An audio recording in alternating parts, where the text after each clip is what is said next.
Êtes-vous intrigué par les mystères de l'au-delà? Est-ce qu'il est possible de lever le voile? N'auriez-vous pas envie de récupérer, en toute sécurité, les trésors cachés dans les nombreuses demeures de l'entrevie? Cette quête profonde peut sembler hors d'atteinte, mais pourtant, grâce à l'hypnose spirituelle, c'est une réalité à notre portée. Alors, découvrons tout ça ensemble.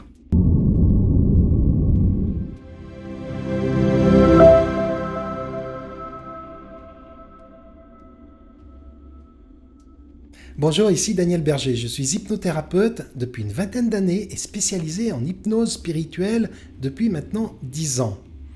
Alors pensez à vous abonner à ma chaîne et aussi à mettre un pouce, ça va me soutenir. On va aborder aujourd'hui le sujet de l'au-delà, de l'entrevie. Pour moi, c'est deux termes équivalents. Dépendamment des auteurs, on va trouver au-delà ou entrevie. En fait, on parle de la même chose, on parle de cet espace où notre âme va entre deux incarnations. Aujourd'hui, le sujet est quand même bien documenté. On trouve beaucoup de récits de personnes qui ont vécu des morts imminentes, des EMI, et donc des récits de personnes qui reviennent de l'au-delà. On trouve aussi pas mal de documentation de livres, notamment les livres de Michael Newton sur, par exemple, une journée dans l'au-delà, où Michael Newton a exploré finalement sous hypnose les différentes stations qu'il y avait dans cette entrevie. Donc tout ça est aujourd'hui bien documenté. Ce qu'on va voir, ce que je vous propose de voir, c'est pourquoi aller explorer différents espaces, différentes demeures dans cette entrevie, comment y aller, et puis qu'est-ce qu'on en fait? Première question que j'aimerais répondre, c'est est-ce qu'il faut se protéger? Alors j'entends parfois des personnes, et je sais que certains disent attention, c'est dangereux, on peut rencontrer des entités négatives, on peut revenir avec des entités sur soi, on peut... bref, il y a plein de choses comme ça, je sais qu'ils sont véhiculées. Mon opinion, c'est que, absolument, ça existe. Maintenant, quand j'ai cette posture-là de attention, danger, eh bien, je vais avoir tendance à me protéger, mais du coup, à créer de la peur. Et on sait bien que la peur, ça va pas être super positif. En effet, ces énergies, justement, basses, je préfère dire énergie basse plutôt que dire énergie négative, ces entités d'énergie basse, en fait, elles vont, se nourrir de la peur. Donc plus je vais avoir peur, et il y a bien des chances que plus je vais les attirer. Donc pour moi, la peur, c'est pas la solution. L'idée, mon opinion, c'est plutôt d'augmenter nos taux vibratoires, bien sûr, d'être vigilant, de ne pas faire n'importe quoi, de faire preuve de discernement. Est-ce qu'il y a des entités qui sont plus basses? Absolument. Maintenant, si je dois les rencontrer, de toute façon, que j'ai peur, que je me protège ou pas, le résultat sera le même. Donc pour moi, l'idée, c'est vraiment la protection. Ce n'est pas forcément la bonne manière d'appréhender la chose. Je verrais plus élever son taux vibratoire. Et puis aussi, je sais qu'il y a certains qui vont chercher à se débarrasser des entités, à libérer des entités. Bon, c'est OK. Mon opinion là aussi, c'est que c'est un peu dans la nature humaine de vouloir prendre toute la place et puis de dégager tout le reste. Et peut-être qu'il y a d'autres manières de faire, un petit peu comme quand on arrive dans un espace de nature, plutôt que de tout saccager, on pourrait peut-être aussi faire un petit peu plus avec. Bref, tout ça c'est ma perception personnelle. En tout cas, retenez que oui, c'est important de ne pas faire n'importe quoi. Et dans ce sens-là, moi, ce que j'invite à faire, c'est à élever notre taux vibratoire en faisant émerger, en rayonnant de l'amour. Et ça, véritablement, c'est non pas un bouclier de protection, mais ça veut dire qu'on va moins attirer des énergies, des entités de basse énergie. Est-ce que c'est une protection absolue? Absolument pas. Si je dois être confronté à une expérience justement pour mon évolution, il y a des chances que je vive cette expérience. Mais m'en protéger, de toute façon, ça ne servira pas à grand-chose. Donc ça, c'est le premier point. Le deuxième point, comment y aller dans cet espace qu'on appelle l'entrevie? Avec l'hypnose et l'hypnose spirituelle, c'est vraiment une voie royale. Parce que l'hypnose, ça permet d'avoir un état de conscience expansé et puis de pouvoir se connecter à plus grand que soi et de connecter à de l'amour. Et ensuite, on va pouvoir explorer. Et on peut explorer l'entrevie assez facilement après avoir fait une régression dans une vie antérieure. Parce que du coup, dans l'exploration de la vie antérieure, on explore cette vie antérieure et puis on va jusqu'à la dernière journée de cette vie antérieure pour ensuite explorer ce qui se passe. Et là, c'est intéressant parce qu'on peut accompagner, le sujet, on peut accompagner l'expérience pour explorer ce qui se passe après la mort. Et en règle générale, ce qui se passe, donc ça c'est mon expérience qui parle, il y a plusieurs manières, il y a plusieurs façons, il y a plusieurs chemins en fait. L'âme va emprunter plusieurs chemins. Le premier chemin, c'est que elle va monter directement, elle va s'élever directement, rapidement. Un deuxième chemin, c'est peut-être qu'elle a besoin de temps, elle a besoin de libérer des choses, elle a besoin de transmuter des énergies terrestres. Donc, ce moment-là, ça va prendre un peu de temps.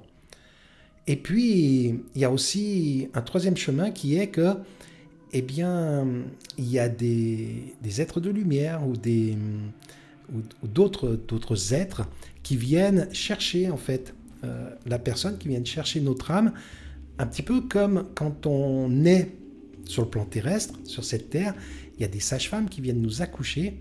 Et bien là, dans cette entrevie, il y a des êtres qui ont cette fonction-là et qui viennent nous faire naître à l'entrevie. Donc vous voyez, il y a trois grandes manières.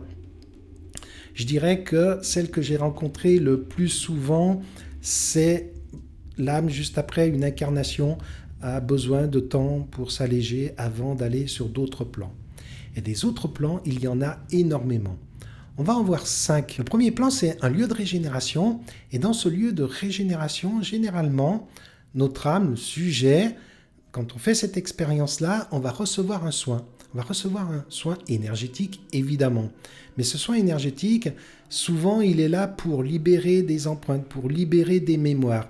C'est quelque chose d'assez intéressant.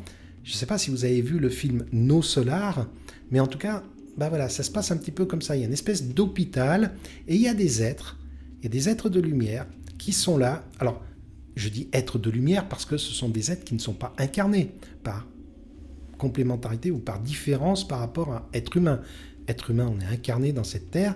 Là, êtres de lumière, c'est des êtres qui sont désincarnés, donc dans le monde de l'esprit. Et ce qui est intéressant, c'est que, il y a ces êtres dont c'est la fonction, qui sont en quelque sorte des guérisseurs, des docteurs, des médecins, et qui viennent travailler sur l'énergie, sur les corps énergétiques en fait, de l'âme, du sujet.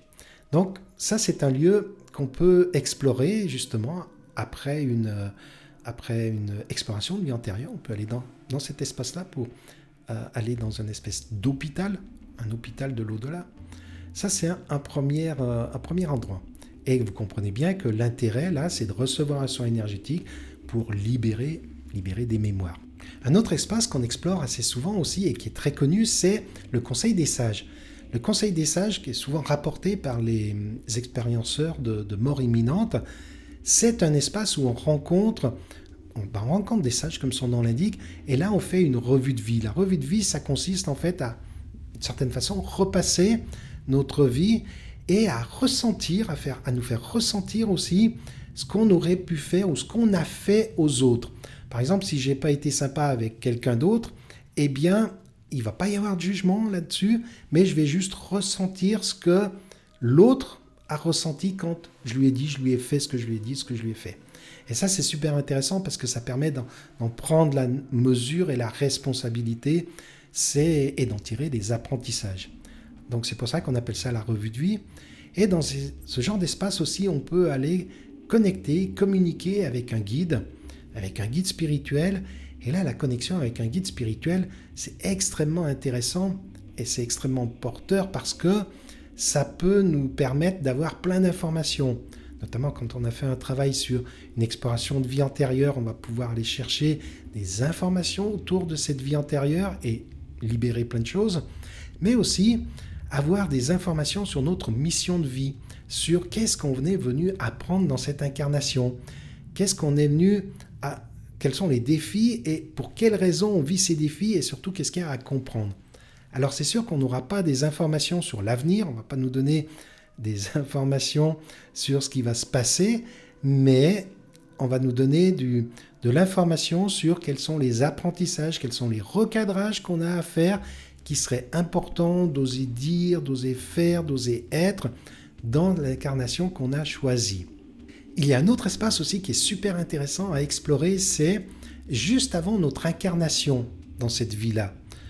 Là où, d'une certaine façon, c'est notre mission de vie qui se dessine. Eh bien, c'est intéressant d'y retrouver, d'y retourner, parce que ça nous donne de la responsabilité. On comprend que, d'une certaine façon, dans une certaine mesure, c'est nous qui avons choisi les défis que l'on vit dans cette vie-là. Et si on les vit, ces défis-là, c'est pour en tirer quelque chose, c'est pour apprendre quelque chose. Je me souviens d'une expérience, mais super forte, je pense que c'est une des expériences les plus marquantes de mon métier, de mon expérience en tant que hypnothérapeute. C'est une dame qui avait eu des incestes, qui avait été violée par son grand-père. Et bien évidemment, ça lui avait laissé des séquelles, mais incroyables. Et quand elle a compris, en allant justement juste avant son incarnation, quand elle a compris que elle était avec l'âme de son grand-père, qui était décédé depuis longtemps, et l'âme de son père aussi, parce qu'il y avait pas mal de choses qui se jouaient de manière systémique. Mais quand elle a compris avec ses tripes qu'elle était venue expérimenter dans cette vie-là le pardon, mais mon Dieu, mais ça a fait tomber toute sa colère, enfin, ça l'a libérée, mais d'un poids incommensurable. C'était absolument très, très, très émotionnel, et ça lui a changé complètement la vie. Alors, parce que le comprendre d'une certaine façon, le comprendre de manière intellectuelle, ça, elle pouvait le comprendre, mais là, c'était complètement différent, parce que dans cet espace, juste avant l'incarnation, elle a vraiment compris que c'est elle qui avait demandé ça et vécu ça, et elle a compris le pourquoi véritablement, elle l'a vécu dans ses tripes, vraiment, dans son cœur, à tous les niveaux, pas que de manière intellectuelle. Donc dans cet espace-là, juste avant l'incarnation, quand l'âme est jeune, eh bien ce sont nos guides, comme les parents dans cette vie, qui choisissent pour nous, qui choisissent notre école, etc. Mais là, ce sont les guides qui vont plutôt choisir les missions et qu'est-ce qu'on aurait besoin d'apprendre. Et puis au fur et à mesure que l'âme a de la maturité, comme quand on grandit sur cette terre, au fur et à mesure, c'est nous qui choisissons nos écoles, qui choisissons ensuite notre métier. Eh bien, c'est pareil, plus l'âme est mûrie, elle devient mature, et plus c'est elle qui va décider en toute autonomie et en toute responsabilité, c'est quoi les défis qu'elle veut vivre, c'est quoi les apprentissages qu'elle veut faire. Et donc là, ça donne vraiment la mesure de la responsabilité. Le quatrième espace dont je voudrais vous parler, ce sont les annales akashiques. Les annales akashiques, ce sont comme un disque dur de l'univers où toutes les informations sont mémorisées finalement. On peut trouver toutes ces informations. Souvent, c'est dans cet espace que vont se connecter les médiums pour aller donner de l'information aux personnes qui viennent les consulter. C'était le cas notamment d'Edgar Cayce, célèbre médium américain, qui se connectait aux annales akashiques et donnait des informations très précises sur les vies antérieures de ses consultants et aussi qu'est-ce qu'il y avait à comprendre et aussi des informations pour pouvoir libérer certains blocages. Donc ces annales akashiques, c'est vraiment le disque dur de l'univers, il y a toutes les informations et aller pouvoir explorer ça, eh bien c'est riche, extrêmement riche pour obtenir de l'information, pour obtenir de la compréhension. Par expérience que j'ai pu explorer dans ces espaces-là, c'est on nous donne des livres, on nous donne un livre, et dans ce livre-là, eh bien, il y a des informations, et parfois ces informations, on peut y accéder de manière très consciente, parfois c'est juste sous forme de symboles, et puis parfois c'est beaucoup plus inconscient. Et enfin, la cinquième station dont je voudrais vous parler, le cinquième espace, c'est un espace un peu entre deux, c'est un espace en fait intermédiaire et qui permet de favoriser la connexion, la communication avec des êtres chers décédés. Alors bien sûr, à condition que ce soit approprié, à condition que ce soit le moment, à condition que l'âme de la personne qui est décédée soit disponible. Mais quand c'est le cas, eh bien, on peut faire une connexion d'une certaine façon et entretenir une communication. C'est ce qui s'est passé par exemple avec une personne qui était venue me voir où cette personne-là avait perdu sa fille. Et donc, elle avait beaucoup de culpabilité par rapport à ça, elle avait beaucoup de tristesse, évidemment. Elle est allée voir des médiums, et les médiums lui avaient dit que tout allait bien, que sa fille allait bien, que c'était pas utile qu'elle ressente de la culpabilité, etc., etc. Bref, tout ça, elle le savait de manière intellectuelle, mais n'empêche qu'elle ressentait encore de la culpabilité. Et quand elle a connecté avec l'âme de sa fille dans cet espace-là, mais mon Dieu, mais ça a été complètement libératoire parce qu'elle a pu véritablement intégrer ces informations dans ses tripes, dans son cœur, et ça l'a libérée. Elle m'a dit, mais c'est sûr que c'était ma fille, c'est pas possible, c'est pas mon imagination. Elle m'a dit des choses qu'il y avait qu'elle qui pouvait dire. Bref, c'était extrêmement émouvant et surtout extrêmement libérateur. Alors du coup, ça a vraiment libéré sa tristesse et sa culpabilité. Mais bien sûr, le manque, le manque existe. Ça, c'est normal, ça fait partie du processus de deuil, mais au moins, c'est libéré de sa culpabilité. Donc, vous voyez l'intérêt de cet espace-là qui est possible, justement, d'expérimenter, d'explorer dans l'entrevie. On se rappelle, le premier espace, c'est souvent un lieu de régénération où la personne va même pouvoir recevoir des soins énergétiques pour apaiser, pour transcender, pour transmuter des mémoires qui peuvent être lourdes. Le deuxième espace, c'est un lieu de rencontre avec des sages, le conseil des sages, rencontrer un guide spirituel, avoir de l'information sur sa mission de vie, comprendre, recadrer certaines situations, certains apprentissages. Le troisième, c'est l'espace qui est juste avant l'incarnation. Et encore une fois, cet espace, il est vraiment important. Ça nous permet aussi dans cet espace, quand on a de la difficulté relationnelle avec quelqu'un, d'aller explorer. Mais qu'est-ce qui fait? Pourquoi j'ai choisi de rencontrer cette personne? Et souvent, ça m'est arrivé que finalement on se rend compte que la personne avec qui j'ai de la difficulté dans cette vie actuelle, eh bien, c'est une âme qui appartient à ma famille d'âmes. Et que juste avant notre incarnation, on a fait une espèce de contrat et chacun joue son rôle de manière à faire évoluer l'autre. Et ça, c'est absolument génial de se rendre compte de ça parce que, évidemment, ça redonne de la responsabilité et surtout de la compréhension. Le quatrième espace, c'est cet espace qu'on appelle les annales akashiques, c'est là où il y a toutes les informations. Et le cinquième espace, c'est là où on peut rencontrer des êtres chers décédés. Évidemment, il y en a plein d'autres, il y en a énormément. Et Michael Newton en a exploré beaucoup aussi. Voilà, en tout cas, moi, ce qui me passionne dans cette exploration, c'est que grâce à ces différentes stations, ces différentes explorations, on peut en tirer de la richesse. Ce n'est pas du tourisme spirituel qu'on fait, on va chercher de la richesse pour mieux comprendre notre vie, pour mieux faire nos apprentissages et pour pouvoir vivre notre vie un peu plus sereinement et surtout un petit peu plus paisiblement, avec plus de paix intérieure. Ça, c'est vraiment important, c'est vraiment ma motivation. Si ça vous intéresse de faire ce genre d'exploration, surtout contactez-moi, ça sera avec grande joie. Voilà, j'espère que vous avez aimé cette vidéo. Encore une fois, je vous invite à vous abonner et à mettre un petit pouce. Je vous dis à bientôt.